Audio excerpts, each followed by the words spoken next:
Hi, I'm George Manis with New Generations Home Care, and with me is Karen Bellissery with New Generations Adult Day. And we're pleased to be with you to share some information about Alzheimer's disease. With November being National Alzheimer's Month, we thought we'd share some information on this disease that is becoming more and more prevalent, with 80,000 people in South Carolina diagnosed with it. As a matter of fact, 5 million people in this country currently are suffering from Alzheimer's disease, and it's projected to grow to 16 million by the year 2050. So as this higher incidence of the disease increases, we're looking at more and more people that need help, because it not only impacts the individual who has the disease, but also affects the family. Right now there are 11 million caregivers who are trying to care for loved ones who have this disease, and that's why Karen and I have looked at programs to help support these families. One of the hardest things for someone to deal with is, if you can imagine you have a disease that there's nothing that can help you with. That's horrible enough, but think about the people that are your caregivers that are with you all the time. They have not only to take care of themselves, but you also. That's where adult daycare and home care come in. We provide a safe place for your family member to be during the day, so you can take care of your everyday activities. Over 75% of our staff members have taken training in Alzheimer's dementia. It's called Dementia Dialogue. It's started by the Arnold School of Public Health at the University of South Carolina. We've also had training from the Alzheimer's Association. From their they used to have what they call trainer coaches that would come in and train us on techniques to work with people with dementia.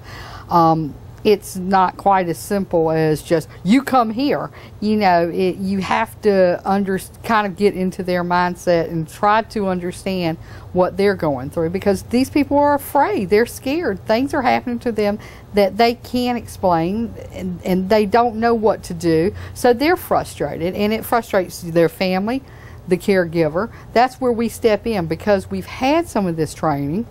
One thing that a lot of families don't fully understand, because they are so frustrated with their everyday life and trying to take care of themselves and their family, you know, all their family members, is that someone with dementia a lot of times has something called sundowners, which literally happens around 3 o'clock on, when the sun starts to go down.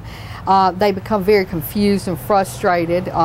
You will have, for example, you will have someone that comes in the morning and may be fresh and happy and ready to go. All of a sudden, during this time, sundowners, their energy is sapped a little bit. They become a bit more confused, and you know, like they will ask many times, sometimes as much as 6-7 times in an hour, where am I? Does my family know I'm here? When am I going home? Is this my home? Did I eat? Am I going to eat? The family is frustrated. We understand a little bit more because of the training, the books we've read, articles, the trainings that we've been to, that the family member is experiencing sundowners. So we know how to try to redirect conversation, how to redirect activity, so they're not into that zone. That's what we kind of call it, into that zone so much, and they're rethinking, you know, so to speak, something else. So that's, you know, that's where something like adult daycare can come in, because we can give you that freedom where we can kind of redirect them, so it won't be so intense when you're with them. And that's one reason why New Generation supports local groups like the local Alzheimer's Association with their November memory walk. We recognize as the senior population ages that there's going to be more and more incidents of Alzheimer's, unfortunately, and we'll continue to commit resources. But if you have a loved one who's suffering from this disease and you'd like to talk or share some information, please give us a call at the number on the screen. Thank you.